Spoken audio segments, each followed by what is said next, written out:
आज का जो टॉपिक है टंग साइन में हार्ट डिसहार्मनी के बारे में पढ़ेंगे कि जीभ पे जब हार्ट की जो प्रॉब्लम होती है वो कैसे देखी जाती है। और यहाँ पे जीभ के साथ साथ मैं हमेशा सिम्टम्स के ऊपर भी काम करती हूँ। तो लेते हैं पहली वाला टंग। ठीक है, अब इस जीभ पे मैंने अपनी फर्स्ट वाली वीडियो में बताया था कि जब जीभ का मिड क्रैक, ये वाला मिड क्रैक रिप्रेजेंट करता है हमारा हार्ट को। मैक्सिमम प्राइमरी लेवल पे जीभ का कलर रेड होगा, ठीक है, पहले लेवल पे, या छाले होंगे, इस तरह का अल्सर ही समझ लीजिए। सेकेंड लेवल पे अब देखो एक चीज़ बताती हूँ कि जब छाले होते हैं तो भी पेशेंट इतना जल्दी हमारे पास नहीं आता। दूसरा कि अगर बहुत ज़्यादा फायर होती है तब भी नहीं आते। जब क्रॉनिक कंडीशन होती है तो हार्ट वाले पेशेंट तभी आते हैं। अगर मैं हार्ट का प्रॉब्लम प्राइमरी लेवल पे समझाऊँ तो यहाँ तो किसी को नमनेस होती होगी तो भी उनका ध्यान नहीं जाता है, यहाँ जीभ पे छोटे मोटे छाले होते हैं उसको लेके भी टंग डायग्नोज में हार्ट का प्रॉब्लम बताता है। माइनर से सिम्टम्स हैं जो डेफिनेटली सबको दिखते हैं। अगर मेरे से पूछोगे तो क्या हम मुझे दिखते हैं, हाँ है, क्योंकि इन्जॉय की कभी कभी कमी हो जाती है, या कोई चीज़ मुझे थोड़ा बॉदर करती है, या एनजाइटी, ये सारी चीज़ें यूनिवर्स में या हमारे एनवायरनमेंट से ज़रूर आती हैं पर हम लोग इग्नोर करते हैं या नेगलेक्ट करते हैं। तो यहाँ पे प्राइमरी लेवल का पेशेंट बहुत रेयर ही देखने को मिलता है। अब आपके पास ऐसा बहुत कम ही पेशेंट मिलेंगे कि कह रहे हैं कि मुझे सुनपन महसूस हो रहा है या पेन है, मूवमेंट के बाद आराम आता है। पेन ऐसा भी क्रॉनिक पेन नहीं है। जब उनका पेन क्रॉनिक हो जाएगा, उठने बैठने में भी दिक्कत हो जाएगी, तभी वो जाके आते हैं। तो प्राइमरी लेवल की टंग वैसे भी बहुत कम लोगों को देखने को मिलती है। और अगर अभी की बात करें, अगर आप अपने आप को हेल्दी समझते हैं तो अपनी टंग एक बार देखेंगे तो आपको पता चल जाएगा। ठीक है, अब टंग की बात कर रहे हैं तो हार्ट वाले पेशेंट का जो मिड क्रैक होता है वो पूरा डीप में है, तो ये भी कौन सा है, हार्ट की डेफिशिएंसी। ठीक है, दूसरा जीभ का कलर देख के ये पता चल रहा है कि ये हार्ट के अंदर हीट है, बहुत डार्क है और हल्के हल्के दाने भी हैं, तो ये हीट इन हार्ट है। सेकंड, हल्की सी कोटिंग है, तो हम लोग स्प्लीन का बात करते हैं इस बारे में, इसलिए इसको स्प्लीन का ट्रीटमेंट दिया। अब यहाँ पे जो सिम्टम्स है उससे बहुत अच्छे से समझ आ रहा था, पाल्पिटेशन है, फियर की फीलिंग है, बात करने पे पता चला कि पास का ट्रॉमा कोई है। ठीक है, अच्छा, हार्ट वाले लोगों को एक ऐसा भी होता है कि चॉकलेट्स बहुत खाने की इच्छा होती है, ये मेरा पर्सनल एक्सपीरियंस है। कुछ टाइम बीच में ऐसा था कि मुझे मतलब डेयरी मिल्क कैसे भी चाहिए, कैसे भी, मतलब मुझे एक नहीं, दो दो तीन तीन मैं खा जाती थी। उस वक्त मुझे अंदर से जो पाल्पिटेशन फील हो रही थी, नो डाउट मेरी बॉडी की क्रेविंग ये कह रही थी खाना है तो चॉकलेट ही खाना है, कोको की, मतलब चॉकलेट की, दूसरा मीठे की क्रेविंग नहीं थी। तो वो मुझे बता रहा था, वो क्रेविंग मुझे बता रहा था कि हार्ट का प्रॉब्लम है। नो डाउट उस वक्त थोड़ा सा स्ट्रेस कह ले तो थोड़ा ज़्यादा था। चॉकलेट के खाने के बाद मुझे इंटरनली पाल्पिटेशन फील हो रही थी, तो मैंने उसको बंद किया। ठीक है, खाने की क्रेविंग के बाद अच्छा लग रहा था, पर वो मेरी बॉडी के दूसरी जगह से मुझे बता रहा था कि ये आपके लिए ठीक नहीं है। फिर वापस से मैंने अपने आप को हील किया, तो यहाँ पे हीट इन हार्ट का देखने को मिला, और उस वक्त मेरी टंग पे लिटरली हार्ट के सिम्टम्स या हार्ट का साइन दिख रहा था। ठीक है, अब इसमें मैं अगर बोलूँ कि बहुत लंबे समय का कोई प्रॉब्लम नहीं था, जस्ट 3-4 दिन की बात है, और मैंने 3-4 दिन में वो क्रेविंग भी फील की, और वही 3-4 दिन में मुझे पाल्पिटेशन भी फील हो रही थी, और मैंने उस चीज़ को ख़त्म किया, बंद किया। ठीक है, अगर मैं नहीं इस चीज़ को समझती तो मैं कंटिन्यूस उस क्रेविंग को भी करती रहती, खाती रहती चॉकलेट्स, पाल्पिटेशन भी फील हो रही है। ये प्राइमरी है क्योंकि मैं समझती हूँ, बाकी पेशेंट नहीं समझता, उसको ये सब चीज़ें नॉर्मल लगती हैं। ठीक है, अब excess of long unhappy marriage, ऐसी ये फीमेल थी, ऐसा था कि लाइफ को लेके इनका प्रॉब्लम वहाँ से ही आ रहा था। मैंने जैसे बोला ना कि पास्ट लाइफ का कोई ट्रॉमा था, उसकी वजह से फियर था, तो मेनली मेरा सारा ध्यान हार्ट की तरफ गया। अगर वो इनसिक्योरिटी से होता या कोई ऐसी चीज़ पास्ट में नहीं हुई है और उसका फियर होता तो मैं किडनी के ट्रीटमेंट के लिए देखती। पर सारे सिम्टम्स जो थे वो भी मुझे हार्ट की तरफ इंडिकेट कर रहे थे। चलिए आते हैं नेक्स्ट टंग पे। ये भी देखो टंग एक तो हल्की येलो कलर की है, कोटिंग भी अच्छी खासी है। तीसरी चीज़ आप देखो कि मिड में दो क्रैक है, सॉरी मिड में क्रैक है, पूरा पूरा जीभ को दो भागों में बांट रहा है। ठीक है, तो यहाँ पे भी हिट इन हार्ट था। ठीक है, अब इसके ऊपर कोटिंग होने की वजह से वो रेडनेस नहीं दिख रही है। यहाँ पे कोटिंग, यहाँ पे स्प्लीन का प्रॉब्लम ज़्यादा था। सेम वही कंडीशन कि स्प्लीन और स्टमक और लंग्स का प्रॉब्लम यहाँ पे देखने को मिला था।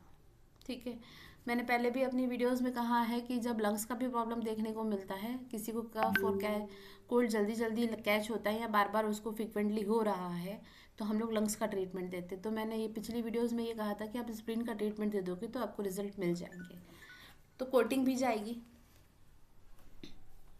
ठीक है, अब आते हैं नेक्स्ट टंग पे। वही मिड्स का क्रैक है, जीभ को डब्ल्यू की शेप में ला रहा है, ये भी हार्ट का प्रॉब्लम है। अब यहाँ पे कोटिंग देखोगे तो लोअर पार्ट में है या रूट में है, यहाँ देखो हल्की सी कोटिंग है। ठीक है, हल्की सी कोटिंग है। दूसरा चीज मिड को दो भागों में बांट रहा है, क्रैक है जो मिड को जीभ को दो भागों में बांट रहा है, तो ये भी हमारा क्या है, हार्ट का प्रॉब्लम है। अब हार्ट की डेफिशिएंसी, हार्ट ब्लड डेफिशिएंसी और हीट इन हार्ट, तो जिन लोगों को थोड़ा बहुत समझ है तो ब्लड डेफिशिएंसी क्यों होती है, हार्ट की डेफिशिएंसी की वजह से, क्योंकि हार्ट का काम ही होता है ब्लड। जब इसके अंदर ऊर्जा नहीं होगी तो उसी ऑर्गन से रिलेटेड फ्लूइड का कमी रहेगा। जैसे मैंने स्टमक की बात बोली थी कि स्टमक का जो एनर्जी है वो खाना होता है, तो हार्ट का क्या होता है, ब्लड। तो आप अगर शुरुआती तौर से ठीक करना चाहते हैं तो हार्ट की डेफिशिएंसी को ठीक करोगे तो चीज़ें ठीक मिल जाएगी। दूसरा हार्ट ब्लड डेफिशिएंसी है तो भी ठीक करोगे तो भी मिल जाएगी, पर एंड ऑफ लास्ट आपको घूम के वापस हार्ट की डेफिशिएंसी का प्रोटोकॉल देना पड़ेगा ऐसे पेशेंट के ऊपर। दूसरा साथ में स्प्लीन का भी ट्रीटमेंट चला सकते हैं क्योंकि रूट पे कोटिंग है हल्की सी। नेक्स्ट आते हैं, ये जीभ साफ साफ बता रही है कि एक तो ये मिड लाइन क्रैक है, हल्का डब्ल्यू बन रहा है। दूसरा यहाँ साइड में देखो ये लीवर का जोन है। ठीक है, कोटिंग है, पर प्राइमरी लेवल पे हम लोग हीट इन लीवर को भी ठीक करते हैं और हीट इन हार्ट को भी ठीक करते हैं। ठीक है, ये दोनों प्रोटोकॉल देने के बाद इस पेशेंट को आराम मिल जाता है। सिम्टम्स की बात करें तो इनको सोने में दिक्कत होती थी, हॉट फीट इन नाइट क्योंकि कोल्डनेस का टाइम है, वहाँ पे अगर उनको गर्मी फील हो रही है तो ये इंडिकेट करता है हार्ट को और दूसरा इंडिकेट करता है किडनी को। पर यहाँ पे किडनी के इतने कोटिंग है, नो डाउट किडनी की कोटिंग है, पर प्राइमरी दो ही लेवल पे ट्रीटमेंट दिया जाता है, फिर वापस से हम लोग टंग डायग्नोज करते हैं। ठीक है, हेडेक फायर की वजह से है, इसीलिए मैंने लीवर का नाम लिया है ना। नेक में स्टिफनेस है, जब लीवर का कोई प्रॉब्लम होता है तो बॉडी की मसल्स स्टिफ होने लगती हैं, और हार्ट का प्रॉब्लम रहेगा तो मूवमेंट से आराम मिलेगा। तो हम लोग इस दोनों चीज़ों को समझ के, ये दोनों चीज़ों को समझने के बाद मुझे पता चला कि ये फायर का भी है, हीट का भी है और लीवर का भी है। आया समझ में?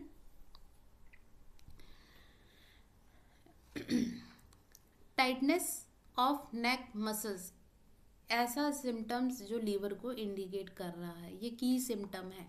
भले ही अगर मुझे यहाँ जीभ पे दिख रहा है और मुझे अपने आप को कंफर्म करने के लिए ये वाला जो पॉइंट है मुझे समझ आ गई कि ये लीवर का प्रॉब्लम है। नेक्स्ट टंग पे आते हैं हम लोग। इस जीभ से बहुत अच्छे तरीके से समझ आ रहा है कि ये हार्ट का प्रॉब्लम है। जीभ को गहरी एक लाइन क्रैक बता रहा है और वो नीचे तक आ रही है, तो ये हीट इन हार्ट का प्रॉब्लम है। वैसे तो हार्ट की डेफिशिएंसी का प्रोटोकॉल आप पहले लेवल पे दे सकते हैं। दूसरे प्रोटोकॉल की बात करें, हार्ट की डेफिशिएंसी का मैं इसलिए बोल रही हूँ क्योंकि सिम्टम्स है तो पाल्पिटेशन थी, एंजाइटी थी, रेस्टलेस थी, इंसोमेनिया थी, फटिक थी। ठीक है, दूसरा अपने आप को बार बार वॉश करना। पर एक चीज़ याद रखना, वॉश करने के मतलब दो चीज़ें होती हैं, एक प्रॉब्लम होती है ओसीडी, या जिन लोगों को बहुत ज़्यादा हाइजीनिक का प्रॉब्लम होता है उसकी वजह से भी होता है। पर यहाँ पे ये प्रॉब्लम थी कि इसको बार बार ऐसा फील होता था कि मेरा बॉडी गर्म हो रहा है। जैसे एग्जाम्पल के तौर पे मैं बताती हूँ कि अगर मुझे फीवर फील होता है, सबसे पहले हम जब छोटे थे तो हमें बोला जाता था कि नहाओ मत। अब मुझे इतनी समझ है कि अगर आपको बॉडी में फीवर फील हो रहा है, वो ज़रूरी नहीं हो कि टेम्परेचर पे आए या थर्मामीटर पे आए, आपको इंटरनली फील होता है कि मेरी बॉडी फील कर रही है गर्म, या लो ग्रेड का फीवर जो होता है, जो हमारी स्पाइन पे कॉक्सिक्स में फील होता है, दर्द, बॉडी का हाथ पाँव का टूटना, ये देखा जाए तो बॉडी के टेम्परेचर को नहीं चेंज करते। मतलब ऐसा फीवर जो 99 के अंदर ही रहे, उसमें शरीर तोड़ने वाला फीवर होता है। तो इस कंडीशन में मैं सबसे पहला ट्राई करती हूँ कि अपने आप को नो, ये बड़ा वैसा वाला चीज़ होता है कि आपको अगर फीवर है और आपकी हिम्मत नहीं होती कि पानी में जाने की, उस स्थिति में जाने के लिए पहले मैं अपने माइंड को प्रिपेयर करती हूँ और मैं लाइक सर से लेके ठंडा पानी डालती हूँ। ठंडा मतलब ऐसा नहीं कि बर्फ़ वाला, नॉर्मल जो चलता है टैप से जो आता है उसी से। 5-10 मिनट आप पूरी बॉडी का, जब तक आपको फील नहीं हो रहा कि टेम्परेचर डाउन हो रहा है, तब तक आपको पानी में रहना है। ठीक है, तो आप देखोगे कि बॉडी का में जो फीवर का जो प्रॉब्लम है वो कम हो जाता है। आया समझ में?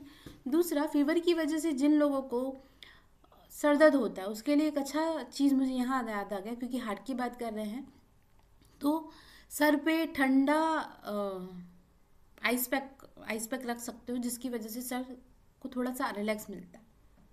फीवर की वजह से जिन लोगों को हेडेक होता है, तो जैसे ही आप ठंडी सर पे सिकाई करते हो, तो धीरे धीरे क्या होता है कि वो बॉडी का टेम्परेचर भी नॉर्मल होने लगता है और सर दर्द भी चला जाता है। ठीक है, जो सारे सिम्टम्स थे वो मुझे हार्ट की तरफ इंडिकेट कर रहे थे। बढ़ते हैं नेक्स्ट की तरफ। ये भी हार्ट वाला प्रॉब्लम है, पर यहाँ पे ब्लड की डेफिशिएंसी है। दूसरा की स्टैग्नेशन है, टंग का डब्लू बन रहा है फर्स्ट। सेकंड, हेडेक है। ठीक है, जब लीवर के अंदर ऊर्जा बहुत लंबे समय तक रुकी रहती है तो वो अटैक करती है हेड एरिया पे, और हेड एरिया में ये वही वाला पेन था, यहाँ पे की स्टैग्नेशन थी। पहले प्राइमरी लेवल पे पूछोगे तो क्या ट्रीटमेंट दिया? लीवर 3, 13, 14 को सीडेट किया क्योंकि ऊर्जा रुकी हुई थी। दूसरा, ब्लड डेफिशिएंसी का ट्रीटमेंट दिया गया। ठीक है, क्योंकि जिप का कलर कोई ज़्यादा रेड नहीं है, कोटिंग है तो वो माइनर है, वो कोटिंग ना के बरोबर ही है, लाइक पाउडर के डस्ट जैसी है। ठीक है, अब यहाँ पे सिम्टम्स की बात करें तो सिम्टम्स को देखने के बाद भी पता चल रहा था कि ये लीवर का प्रॉब्लम है, इसलिए क्योंकि सुबह के टाइम पे इनको नोजिया फील होती थी। अब मैंने आपको हार्ट की डेफिशिएंसी के प्रोटोकॉल में ये बताया था कि जब किसी को कंसंट्रेशन की प्रॉब्लम होती है, एकाग्रता की प्रॉब्लम होती है, तो हम लोग हार्ट को देखते हैं। तो ये था, फटीग थी मतलब थकान ऐसी भी कोई ज़्यादा क्रॉनिक नहीं थी यहाँ पे, पर थी। ठीक है, अब वो थकान कैसी थी मैं बता देती हूँ कि जैसे चलने फिरने के बाद उनको ऐसा लगता था कि मेरा बहुत सारा एनर्जी चला गया है, फिर वापस आके बैठना, फिर से स्टोर करना, फिर से वापस से खड़े होना, पर उनको आराम फिर भी अगर मैं बोलूँ तो चलने में ही आ रहा था। पर चलते ही जैसे कहते हैं ना कि मेरे से एक जगह बैठा नहीं जाता, और चलने के बाद फिर आराम आता, फिर जल्दी थक जाते हैं, तो ये वैसे वाले पेशेंट की जीभ होती है। नेक्स्ट जो जीभ है यहाँ पे कोटिंग बहुत क्लियर है, लोअर पे भी देखोगे, यहाँ पे भी लोअर हमारा वार्मर पे देखोगे तो यहाँ पे गहरी कोटिंग है। जीभ वही 2 भागों में है, जीभ सूजी हुई भी है, थोड़ी सी अपनी शेप से बड़ी है। शेप से बड़ी होने के लिए मैंने बोला था कि स्प्लीन की डेफिशिएंसी का प्रोटोकॉल जाएगा। कलर इसका कोई खास रेड में नहीं आ रहा, तो ये ब्लड डेफिशिएंसी है। और की स्टैग्नेशन इसलिए क्योंकि सिम्टम्स बोल रहे थे, पेनफुल मेंस्ट्रुअल थे, इस वजह से हमने इनको वो ट्रीटमेंट दिया गया। अब जब एक से ज़्यादा सिम्टम्स मिलते हैं या एक से ज़्यादा प्रोटोकॉल या पैटर्न ऑर्गन दिए जाते हैं, तो हम लोग क्या करते हैं, एक दिन छोड़ के एक दिन वो ऐसा करके, 3 है 2 हैं तो अल्टरनेट डेज पे देते हैं, 3 है तो एक एक दिन छोड़ के एक रिपीटेडली हम लोग चेंज करते रहते हैं। ठीक है, सिम्टम्स में अगर मैं बोलूँ सिर्फ और सिर्फ लीवर के लिए एक ही पॉइंट मिला था, जो था पेनफुल मेंस्ट्रुअल। ठीक है, डिप्रेसिव मूड 2 चीज़ें इंडिकेट कर रहा है, एक तो इसकी जीभ थोड़ी सी हैवी है, भारी है, दूसरा कि डिप्रेसिव मूड था, और वो डिप्रेशन जो था वो हम लोग वरी करी हरी वाला जो टॉपिक पढ़े थे उसके जैसा था। हर काम को जल्दी करना है, क्यों करना है उनको नहीं पता, कोई पास्ट लाइफ का ऐसा प्रेशर था जिसकी वजह से उनको सारी चीज़ें जल्दी जल्दी ख़त्म करनी होती थी। तो ये वो वैसा वाला था। ठीक है, नेक्स्ट जो जीभ है, इस जीभ में दो चीज़ें हैं। डब्लू रेड कलर, यहाँ से अगर मैं समझूं तो लंग्स का एरिया। ठीक है, मिड का क्रैक प्रॉपर नहीं है बट ये डब्लू में चेंज हो रहा है और लंग्स का एरिया दबा हुआ है। ठीक है, यहाँ के एक गड्ढा और है। तो पहले लेवल पे जो डिजीज को ठीक किया गया था वो स्प्लीन की डेफिशिएंसी। ठीक है, क्यों? क्योंकि रूट में गड्ढा है और दूसरा कोटिंग है। वो कोटिंग कैसी है? एक तो हीट की वजह से है, पीछे देखोगे तो हल्के हल्के लाल स्पॉट्स दिख रहे हैं। तो यहाँ पे 3-4 प्रोटोकॉल चलाए गए। पहला प्रोटोकॉल बहुत अच्छे रिजल्ट दिया था, वो था हार्ट की डेफिशिएंसी। ब्लड डेफिशिएंसी के इतने खास रिजल्ट नहीं थे। हम लोग क्या करते हैं जब पेशेंट को ट्रीटमेंट देते हैं ना, तो जैसे आज जो प्रोटोकॉल अप्लाई किया है, तो हम वापस जब सेकेंड डे आते हैं वो पूछते हैं, हम उनसे पूछते हैं कि आपको कैसा लगा। तो कंपेयर करें तो की डेफिशिएंसी का प्रोटोकॉल इस पेशेंट पे बहुत अच्छे से गया। दूसरा, लंग्स का प्रॉब्लम था, जब हमने हार्ट की डेफिशिएंसी का प्रोटोकॉल दिया तो धीरे धीरे उनको उस वाली प्रॉब्लम में भी अच्छा फील होने लगा था। बल्कि अगर मेरे से पूछते हो कि मैं लंग्स का ट्रीटमेंट पहले करना चाहती थी पर रिजल्ट तो थे हार्ट की डेफिशिएंसी से हमें अच्छे मिले, तो इसलिए लंग्स की डेफिशिएंसी का इतना गौर नहीं किया गया। नहीं तो अगर ये पेशेंट थोड़ा लंबा समय चलता और वो नहीं कहता कि मुझे प्रॉब्लम में कुछ रिजल्ट नहीं मिला, तो फिर हम लोग हार्ट की डेफिशिएंसी का प्रोटोकॉल लंबे समय तक चलाते। पर यहाँ पे लंग्स की डेफिशिएंसी का प्रोटोकॉल चलाते, हार्ट की डेफिशिएंसी के प्रोटोकॉल से रिजल्ट आ चुके थे। अब बाद में सेकेंड थर्ड लेवल में ऐसा हुआ था कि पेशेंट का जो स्प्लीन का प्रॉब्लम था वो भी हाईलाइट हो रहा था। चलिए मिलते हैं नेक्स्ट वीडियो में, हम लोग नेक्स्ट टॉपिक के बारे में पढ़ते हैं।